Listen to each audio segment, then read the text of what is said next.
कैसे अच्छे दिन है भाई।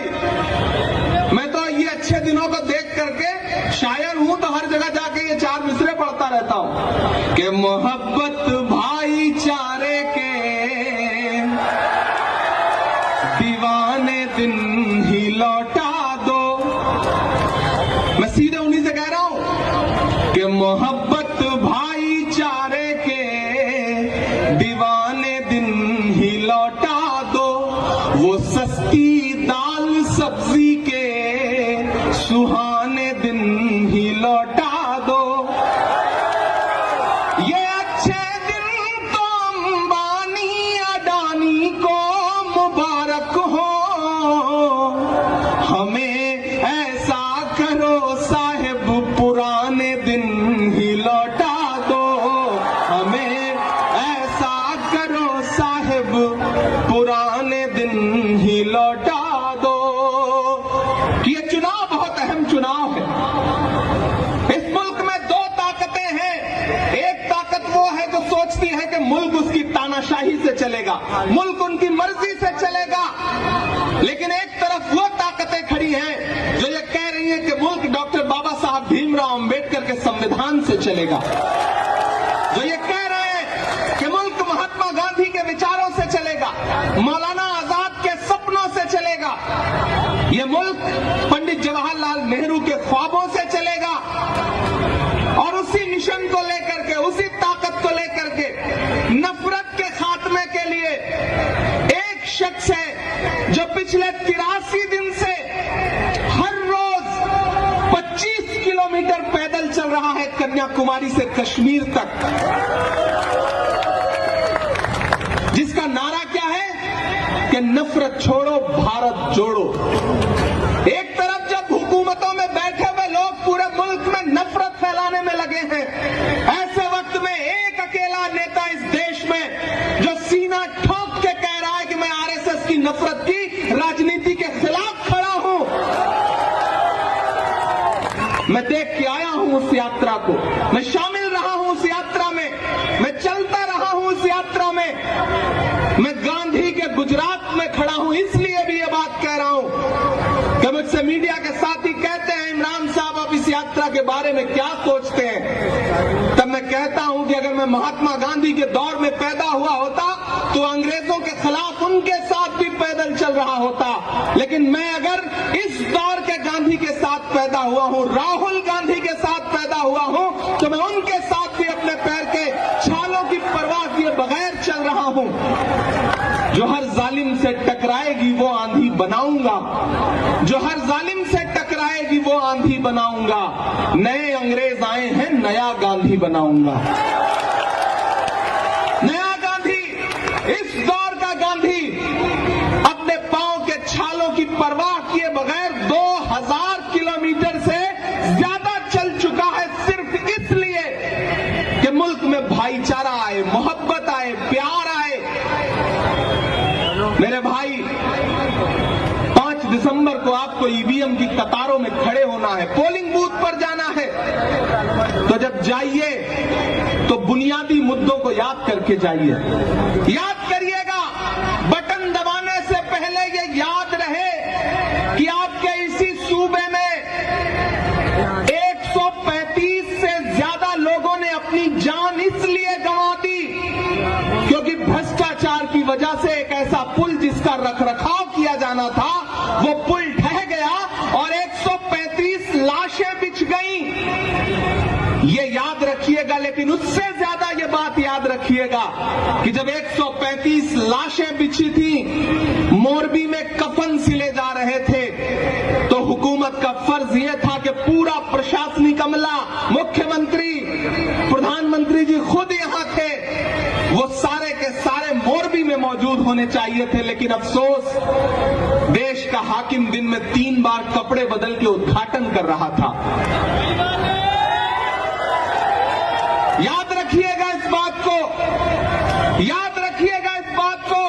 असलम साहब मुंबई से आए हैं, वो मंजर याद रखिएगा कि शाहरुख खान के बेटे आर्यन के पास से 5 ग्राम ड्रग्स की बरामदगी दिखा करके टीवी चैनलों पर सरकारी एजेंसियों ने जो तमाशा करवाया था, उसे याद रखिए। रखिएगा, लेकिन फिर यह भी याद रखिएगा कि इसी गुजरात के मुद्रा पोर्ट पर हजारों हजार करोड़ के ड्रग्स पकड़े गए और मीडिया में बात तक नहीं हुई।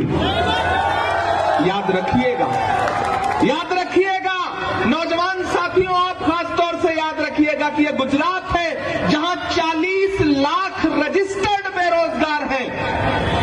और आप जब नौकरी पाने की तलाश में पर्चा भरते हैं तो पर्चा देने से पहले पेपर लीक हो जाता है, लगातार पेपर लीक हो रहे हैं। याद रखिएगा, याद रखिएगा बटन दबाने से पहले कि यह गुजरात है, यहां शराबबंदी है, लेकिन इसी गुजरात में एक दिन में जहरीली शराब पीने से 70 से ज्यादा लोग अपनी जान गंवा देते हैं। और जब मैं और कांग्रेस के बाकी सांसद पार्लियामेंट में खड़े होकर के उस दौरान सरकार से कहते हैं कि जवाब दो इन 70 मौतों का गुनहगार कौन है, तो सरकार कहती है कि हम इस पर बात नहीं करेंगे।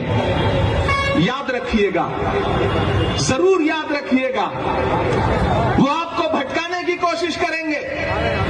वो उनका एक मुख्यमंत्री आएगा, वो कहेगा कि राहुल गांधी की दाढ़ी तो सद्दाम हुसैन से मिलती है, वो आपको भटकाने की कोशिश करेगा। लेकिन जब वो ये कहे तो पलट के आप उन्हीं से कह दीजिएगा कि भैया आप भी आईना देख लो, आपकी शक्ल भी मोदी जी के दोस्त नवाज शरीफ के जैसी लगती है। उन्हें कह दीजिएगा, मुद्दों पे डटे रहिएगा, पूछिएगा कि महंगाई कैसे बढ़ गई। आप तो कहते थे कि मैं चौकीदार हूं, मेरे हाथ में देश की तिजोरी सौंप दो, मैं खजाना नहीं लूटने दूंगा। लेकिन मेरी माओ बहनों, ये याद रखिएगा कि आज से 6 साल पहले एक दिन टीवी चैनलों पर वो नमूदार हुए और उन्होंने कहा कि भाइयों बहनों, आज से 500 और 1000 का नोट बंद। जानते हैं क्यों? क्योंकि आपने अपने पल्लू में छुपा करके, रसोई में आटे के डब्बे में छुपा करके जो थोड़े बहुत पैसे रखे थे ना घर वालों से, ताकि बच्चों की किसी मुसीबत में काम आए, उस पैसे को आपसे छीन के बैंक में जमा करवाना था ताकि अपने उद्योगपतियों दोस्तों का कर्जा माफ किया जा सके, आपको लूट करके अमीरों की तिजोरी भरी जा सके। याद रखिएगा, तब जाइएगा और वोट करिएगा। मैं तो अलग ऐलान चारों तरफ सवाल करता हुआ फिर रहा हूं। डराने की कोशिशें की जाती हैं, आवाज दबाने की कोशिशें की जाती हैं। कहा गया है, सुना गया है, कोई न बोले, ज़बान दराजों को मशवरा है, कोई न बोले। अजीब लुकनत पसंद हाकिम से वास्ता है, जो चाहता है, जो सोचता है, कोई न बोले। लेकिन मैं बोल रहा हूं क्योंकि मैं इसलिए जिंदा हूं कि मैं बोल रहा हूं। दुनिया किसी गूंगे की कहानी नहीं लिखती। याद रखिएगा कि जब प्रधानमंत्री जी लाल किले की प्राचीर पर खड़े होकर के महिला सम्मान, महिला सुरक्षा का भाषण दे रहे थे, तो उसी दिन, उसी के 2 घंटे बाद इसी गुजरात में भारत की एक बेटी बिल्किस बानो के बलात्कारी रिहा किए जा रहे थे। याद रखिएगा। अभी 7 दिसंबर से पार्लियामेंट का सेशन शुरू होगा। दुआ करिए, मेरी आवाज में इतनी ताकत आए कि मेरे सामने प्रधानमंत्री जी बैठे हों और मैं पार्लियामेंट में खड़ा होकर उनसे सवाल करूं कि प्रधानमंत्री जी, मैं तो हिंदी साहित्य का विद्यार्थी रहा हूं, मैं तो संस्कृत का एक सूत्र वाक्य पढ़ा करता था कि यत्र नार्यस्तु पूज्यन्ते रमन्ते तत्र देवता। जहां नारियों की पूजा होती है वहां देवता निवास करते हैं। लेकिन मुझे अफसोस है कि जिस देश में नारियों की पूजा होने पर देवता निवास करते थे, वहां नारियों की पूजा छोड़िए, बलात्कारियों की पूजा हो रही है और प्रधानमंत्री जी चुप हैं। भारत की बेटी के लिए उनके पास एक शब्द नहीं है बोलने के लिए। याद रखिएगा, जिस गुजरात के विकास का ढिंढोरा पूरे देश में पीटा गया, उस गुजरात के विकास का सच जानना है तो मुझे सुनो आप। ये वो गुजरात है जहां सड़कों की हालत ऐसी है कि सड़क में गड्ढे या गड्ढे में सड़क है, आप अंदाजा ही नहीं लगा सकते। यह है गुजरात के विकास का सच। यहां हिलाने पे पुल टूट जाता है। यह है गुजरात के विकास का सच। मोदी जी ट्रेन को हरी झंडी दिखा के रवाना करते हैं, ट्रेन आगे बढ़ती है, भैंस से टकराती है, भैंस नहीं मरती, ट्रेन का इंजन टूट जाता है। यह है गुजरात के विकास का सच। यहां के मंत्री सड़क बनवाते हैं, उद्घाटन करते हैं, सड़क पर नारियल फोड़ते हैं। असलम भाई, तो नारियल नहीं टूटता, सड़क टूट जाती है। यह है गुजरात के विकास का सच। मैं मीडिया के साथियों से भी कहूंगा और नौजवान साथियों खासतौर से आपसे कहूंगा कि गुजरात में भारतीय जनता पार्टी सिर्फ टीवी चैनल पर चुनाव जीत रही है, जमीन पर कांग्रेस यहां सरकार बनाने जा रही है। मैं घूमा हूं पूरा गुजरात, सोमनाथ से लेकर के, कच्छ से लेकर के, अमरेली से लेकर के, सूरत से लेकर के, सिद्धपुर से लेकर वडगाम तक होते हुए पूरा अहमदाबाद। मैं घूम करके पूरी जिम्मेदारी से कह रहा हूं कि यहां कांग्रेस पार्टी सरकार बनाने जा रही है। वक्त की पाबंदियां हैं। मैं जानता हूं आप शायरी भी सुनना चाहते हैं, नहीं सुनाऊंगा तो आप नाराज हो जाएंगे। मैं तो शायर हूं, सांसद बाद में हूं, पहले शायर हूं। तो मैं तो चारों तरफ जाकर के हमेशा महंगाई देखता हूं, माओं को अपने घरों में रसोई में आटा चावल दूध दही खरीदने के लिए परेशान देखता हूं। तो मैं तो पूछ लेता हूं उनसे कि कहां सोया है चौकीदार, कहां सोया है चौकीदार। गैस सिलेंडर की कीमत भी 1000 के पार, कहां सोया है चौकीदार, कहां सोया है चौकीदार। कि चाय बेचने वाला, देखिए मैं शायर हूं तो मुझे छूट है, मैं कह सकता हूं, मुझे हक है। मैं तो सोच रहा हूं मैं किसी दिन संसद में भी खड़ा होकर ये नज्म उनको जरूर सुनाऊंगा कि चाय बेचने वाला पूरा भारत बेच रहा है। सच बोल रहा हूं कि नहीं बोल रहा हूं? सच बोल रहा हूं कि नहीं बोल रहा हूं? इधर जो लोग खड़े हैं आपका भी समर्थन चाहिए मुझे कि चाय बेचने वाला पूरा भारत बेच रहा है। इसी काम में हासिल उसे महारत बेच रहा है। रेल बिक गई, तेल बिक गया, बिका हवाई अड्डा।